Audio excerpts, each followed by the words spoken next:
Akal matu mo so ngolo lo mo ka. Akoma. Ama mi ro na ko to ta be we ho mi de.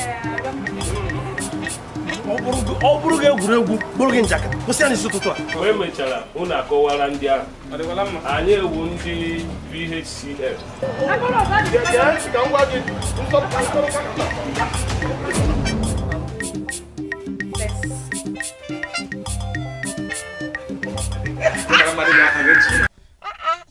ịmakwana iwu nne Mgbeke kwa ndị overdue Igbo change of oil you say you need to change oil this body and if Silas Nwaaba change oil for you you no go your life no go remain the same the thing wey happen be say it's good to dey get fever now yeah open man bring water now